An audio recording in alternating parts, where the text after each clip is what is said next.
All right. Good morning, everybody.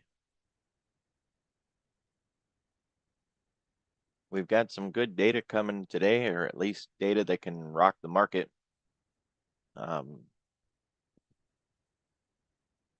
Gamma came out with their morning edition early enough that we were able to see it before I started streaming.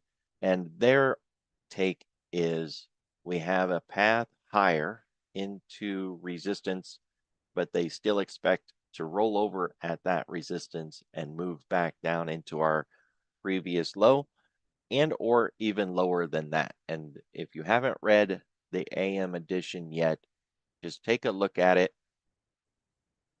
I know they talk some option stuff, and if you're not good with options, maybe you think it's just too much for you and you don't read it. A lot of times they do put some plain English stuff in there, right? It's not all nerd talk. And if you scroll down to the bottom of the AM edition, it has a chart showing the SPX, and they drew a line, like a little graph of where they think the market's going to go. It has arrows showing a rally up into like 5,700 and then a rollover and a move back down into that JP Morgan collar, the put collar, which was like 55 something. So, it's not all nerd talk, right? Give it a chance every day. None of that options language or nerd talk is ever going to seep in if you don't give it a chance. And of course, you can always ask questions, right? That's what we're here for.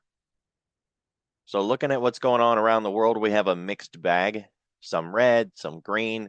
The red's not down much. And for the most part, the green's not up much either. 0.25% in either way.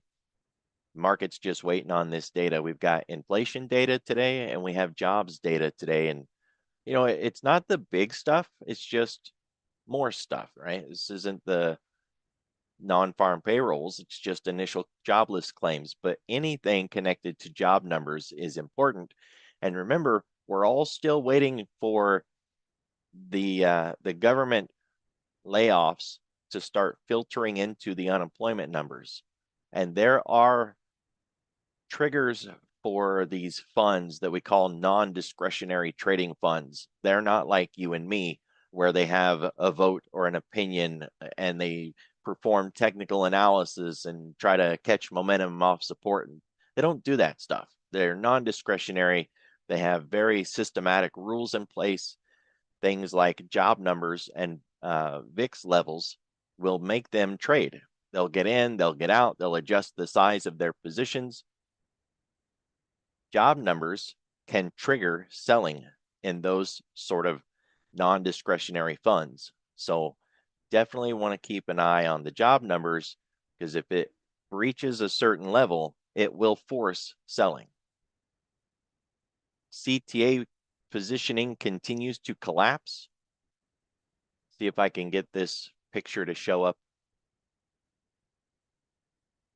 Yeah, there we go.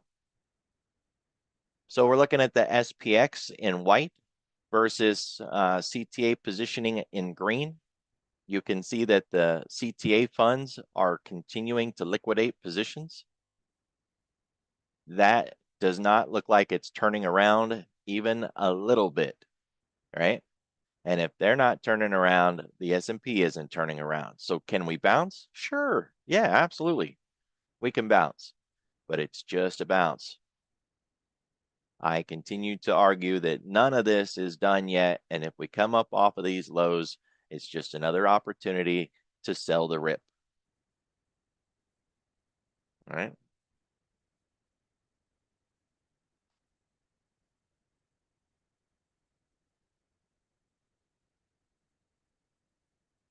It's not all doom and gloom out there, by the way. Cheer up. Have some coffee.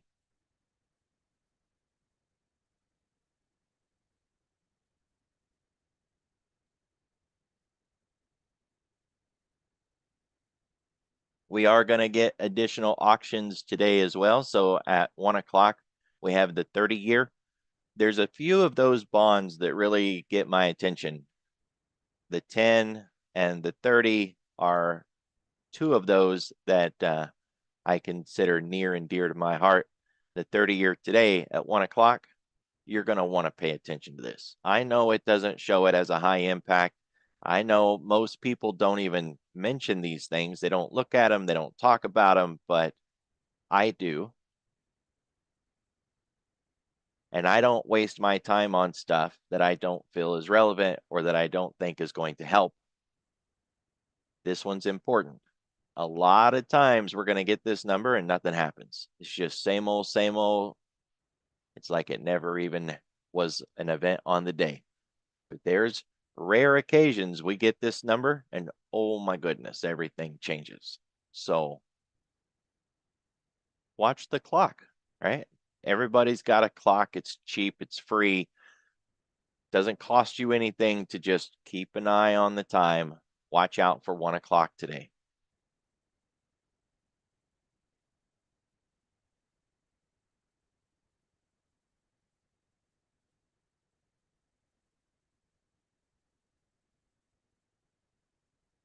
And since we're talking about the 30-year, tie that back into things, those trades that we've been running like Rocket Mortgage and some of those others that are connected to the 30-year, those mortgage plays, you might want to take some profit in those, shorten your position a little bit, you know, just, what's the old phrase? Know what you own, right? Be mindful of the risk on that one this morning.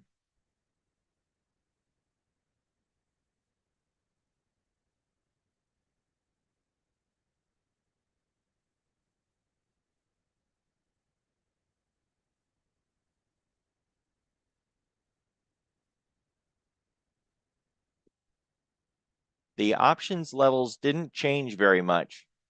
If you look at the levels that we had yesterday versus the levels that we had today, it's not really much of a surprise because we haven't gone anywhere, right? If you think about where we were Monday afternoon, like a hamster on a wheel, we're right back where we started. So it's not a surprise that we haven't seen much. Now, on the other side of that, what we have seen, like yesterday, we got it again today, is more options positioning building underneath our current market structure. It likely ties in with Spot Gamma's call out that we're likely to rally in the SPX up into 5,700 before we roll over and retest these previous lows.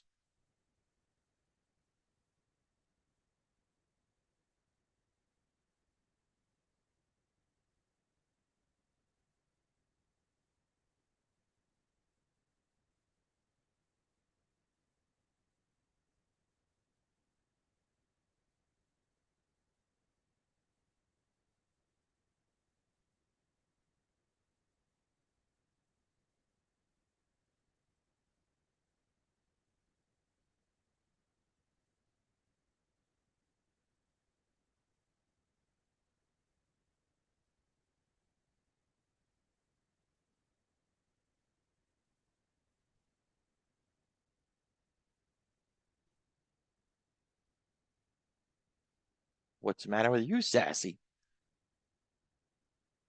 Lay down. Grumpy Kitty wants to interrupt things this morning.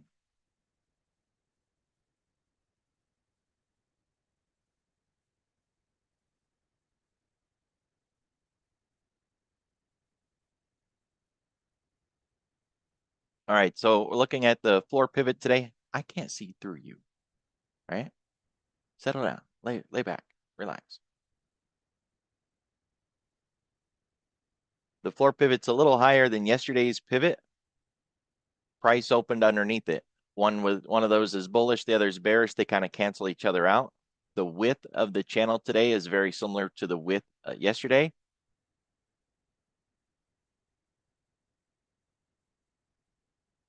It's not as narrow as it could be. It could be so narrow we don't see a channel at all.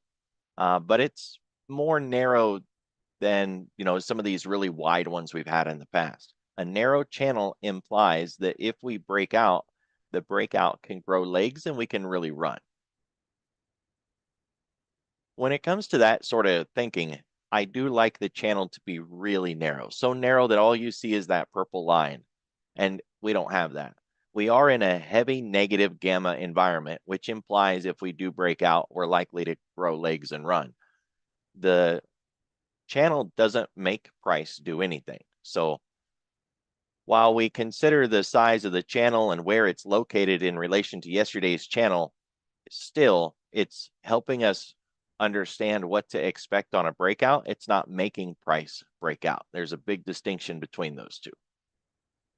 We don't have an MDP or anything like that, missed daily pivot, because we've already hit it. We've crossed through it. We've eradicated or wiped out any influence that that pivot may have had on price.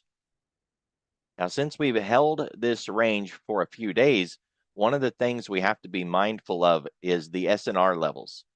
I know a lot of newer traders who get into pivot points learn about these SNR levels and use them in their options trading, believing that, you know, the strategies that go with this hold true always.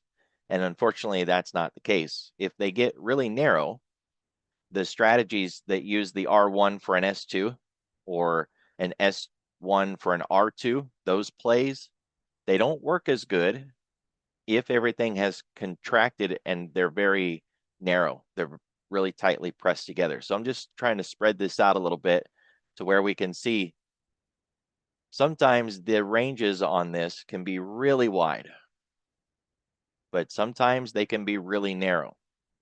And it ebbs and flows based on price action that we've been getting. So if we have a few days where we're making really big moves, then we can spread out and have a really wide channel like this. This is the width of the channel a few days ago because we had that big move down.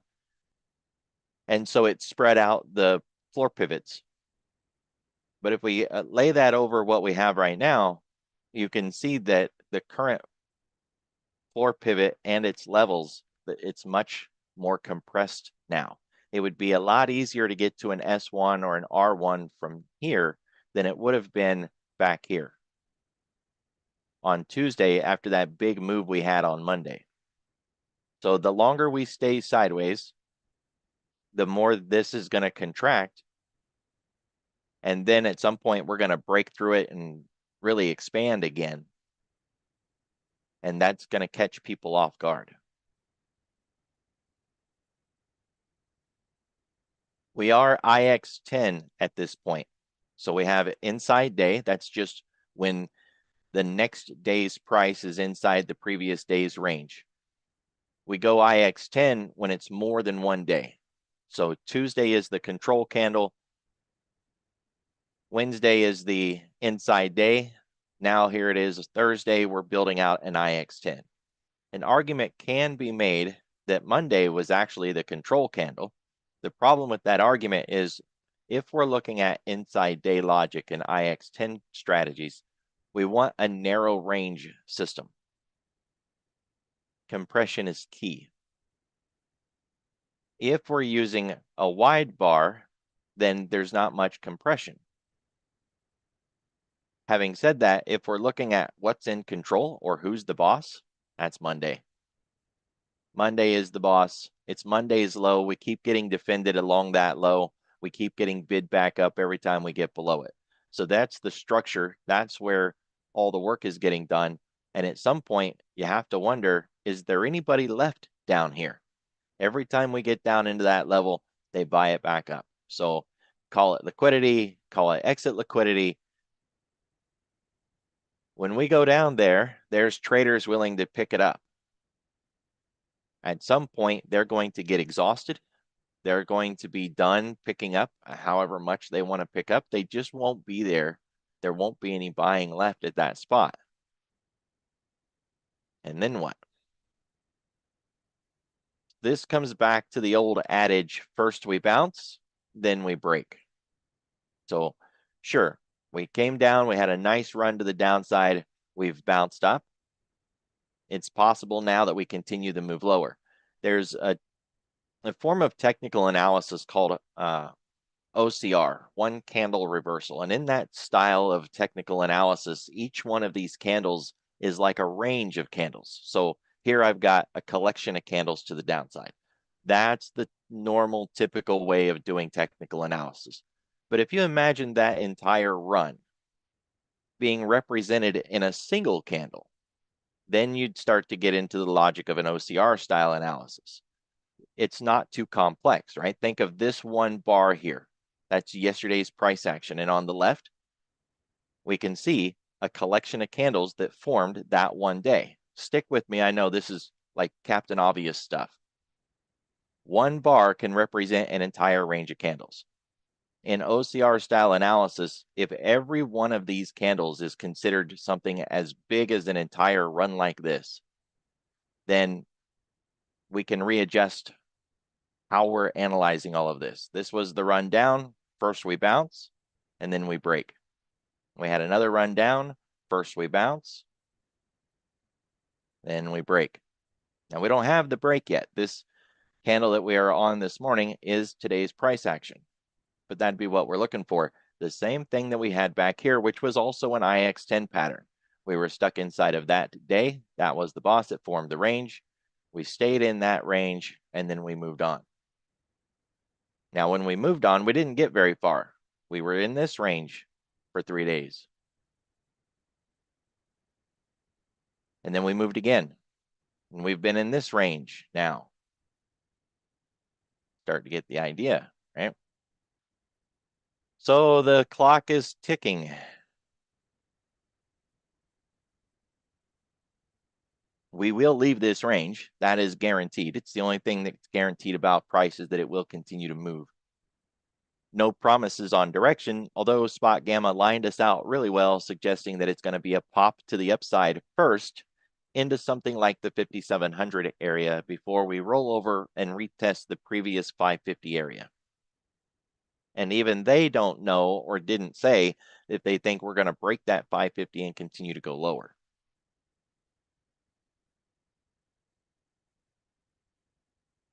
So in the short term, it seems like we're going to get some of the Mag 7 or broader market rally.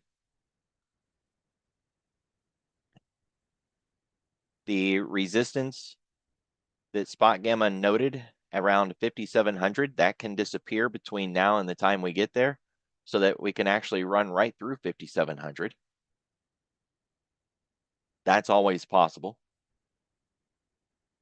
News can come in there, all sorts of things can continue to drive us higher or interrupt the move into 57. If negative news hits, it could stall that run before it even starts, and we could just leg down again from here. So nothing's guaranteed. Just keep that in mind.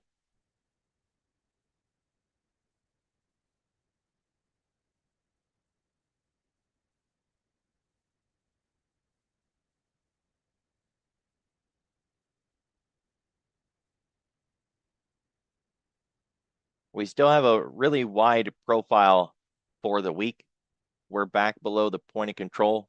Call it 5,600. It's a critical line in the sand. And with this wide profile, we're just fighting through the trash that we've built since Monday afternoon. As I mentioned earlier, we're just running in a circle, right? Like a hamster on a wheel. And we're building out this level. We've got to get out of the box.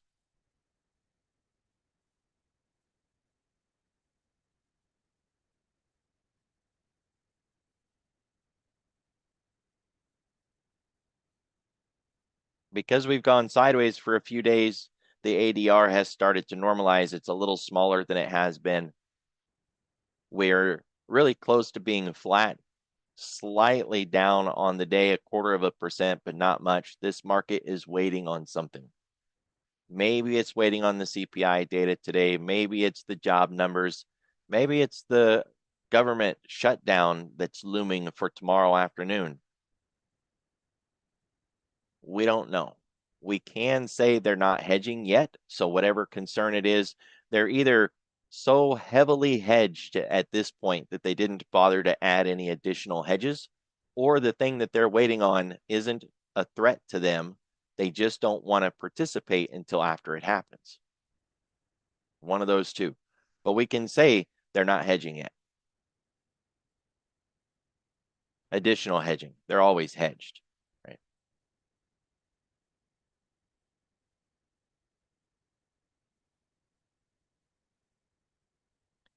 10-day, 30-minute volume profile, we wiped enough off of the top that we've moved the point of control down 57.64. We talked about this happening for a few days. Now it's happened. The candles that built this range, it would take us days to begin wiping those off of the board, but we're building out a volume structure here that could challenge the current point of control within the next day or so. So while we won't lose any volume across that 57.60 area for at least 3 days, if we stay in this location for even one more day, it's likely that tomorrow the point of control will be down here with us. I consider that a bullish scenario or a bullish outcome. If we can get the point of control to us or even below us, then when we attempt this move to the upside that Spot Gamma was talking about, we won't have that over our head to deal with. That'd be nice. So maybe a little bit of teamwork. We just have to hang out here a little bit longer, bring this point of control down, and get above it. Use it as a springboard to move higher.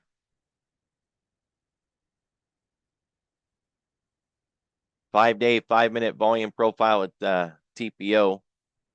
No new VPOC at this point, and no discrepancy for today's profile. It's really wide. It's just a sloppy distribution all over the place. No real value or insight. Not helpful.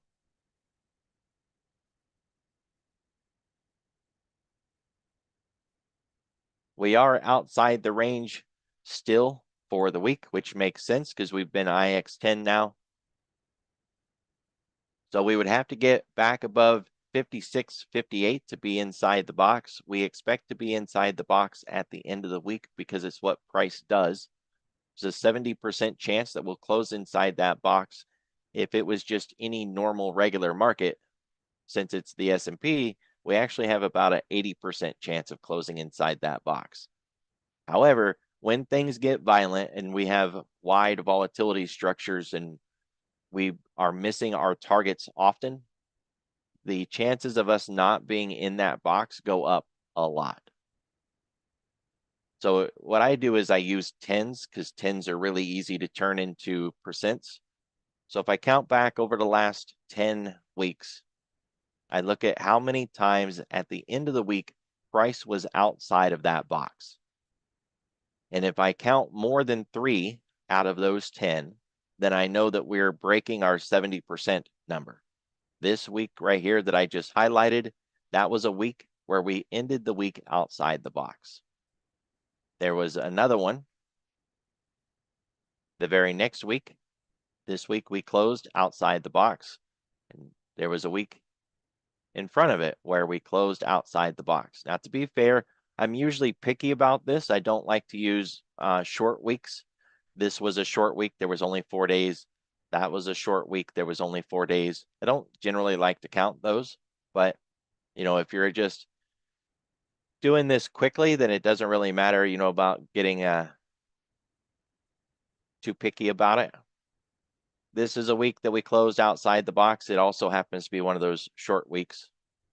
We were out of the box this week, but we got back in. But this was a week where we closed outside. So as you can see, when we start counting back, we've been failing to stay inside that box. And that's a signal. It's a warning that we usually use as, hey, volatility isn't being priced into the market, or price is exceeding the volatility that is being priced into the market. And it warns us not to do things like weekly iron condors and that sort of stuff, because the chances of getting run over and taking exaggerated losses are elevated at this point.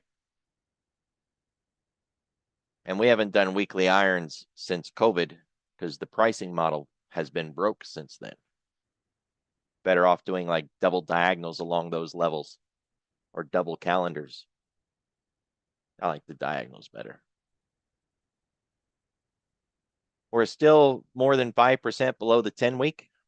If we're looking for our snap back that we were talking about the other day, these previous examples where we were really far below the 10 and we closed above the 10 by the end of the week. If we're looking for that sort of move, we don't have it yet. We do have a history of making that sort of move, though, which implies that the move is going to be fast when it does come. So if you're looking for some really cheap lottery stuff, we're talking, using Friday expiration type options, it wouldn't hurt to shop around for a move above the 10-week, something crazy cheap, like a gas station lottery ticket cheap, right? Don't put a lot of money into that kind of trade. But it ties in with Spot Gamma's talk about a move above 57 or into 57 in a short term before options expiration, and options expiration is next week. So it would be short-term options anyways.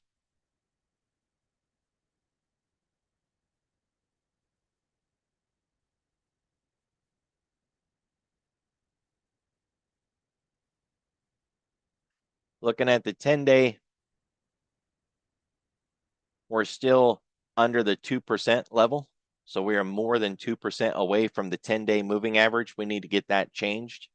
If we can get within its orbit, it's likely that we'll gravitate into it, but we got to get there. The orbit is closer to 0.5%. So we would have to move 1.5% to the upside just to get within that range. We are on that way back. If we look at this, each one of these is getting closer and closer to the zero line. But that does not mean that it's going to complete the journey, right? It can start moving in that direction and then just go back the other way. There are a lot of examples where we make the leap in a single shot. When we were down here, suddenly we're up here. Or we were down here and suddenly we're up here. I kind of get the idea.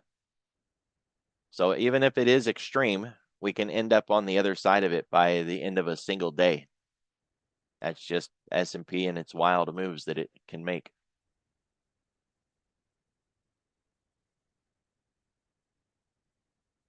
There was a small amount of capital rotation in the last few days, like a growth versus value rotation, but it's really small and it's just barely getting started.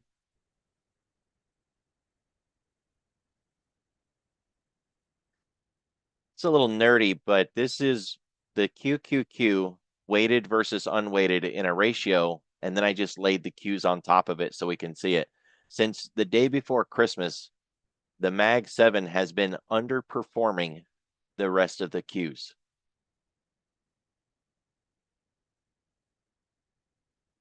So think about that for a little bit, right? The Mag 7 normally carries the other 93 names in the market, but since Christmas, they've been underperforming.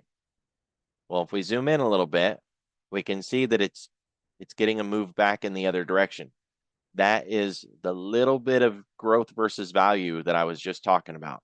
This ratio is starting to move down some. The Q's starting to come up some because that pink line is the QQQ. The ratio is this blue line. So we're getting a move down in the ratio. And when this ratio is going down, that's when the Mag 7 is outperforming the broader market.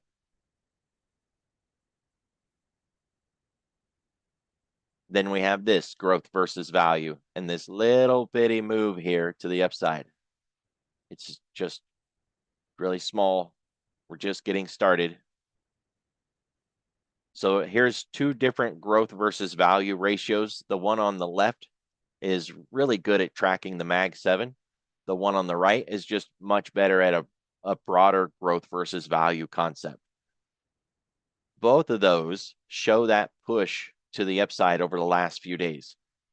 And again, it's just getting started. It doesn't mean much, but it's how things begin, right? Every journey starts with the first step, yada, yada, blah, blah, blah.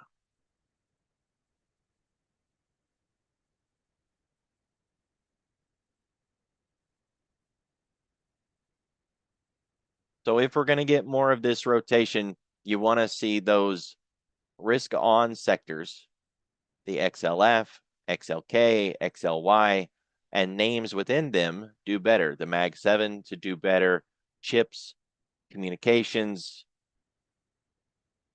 cloud computing, technology, software.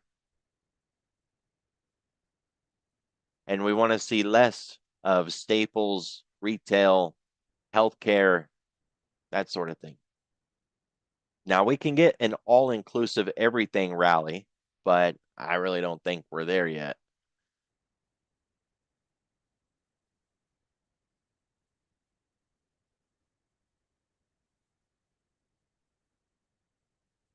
So looking at things that are down, China is down again.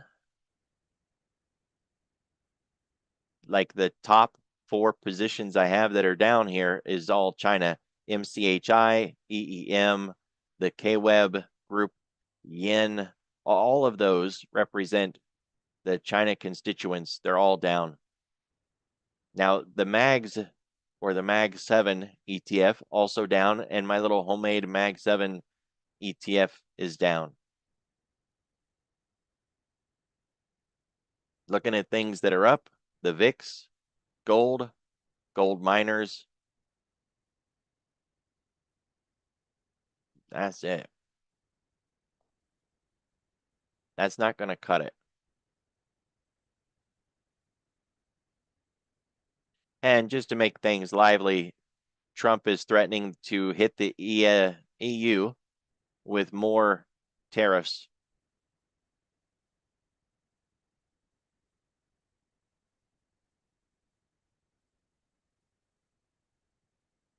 Because why not?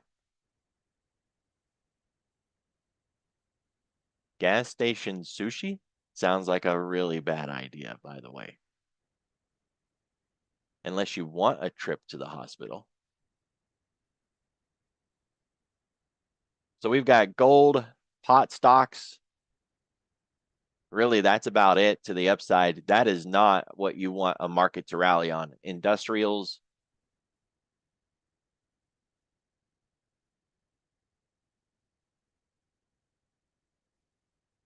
We've got crude down, along with solar, airlines or jets, cloud computing, the China group. So we don't have the things that we would want to see on our side to push higher. But on the other hand, we don't really have them against us either this morning. So we want to get this data out and see which way the range breaks. We've been in this range now for a few days. You can draw it out a couple different ways. I've seen already a couple people that were using Tuesday's low and coming up and catching this this high from Tuesday morning. You could use that for the entire range. I'm liking this a little bit more, or you can just use a round number. 55.50 on the downside.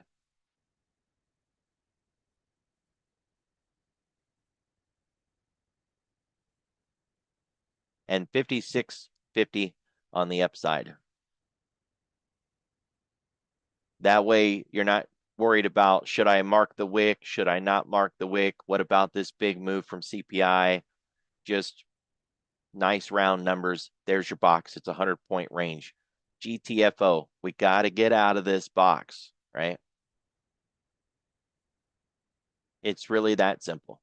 Now, if you're looking for halfback levels for yesterday, I think you would be better off ignoring that CPI spike and just using the high that I've got marked here. That'll give you your 111 to the downside if we do happen to break down there. Give us a nice reversal off of that low. And it'll give you a nice 111 on the other side if we try to break out to the upside. And we've got our halfback in place.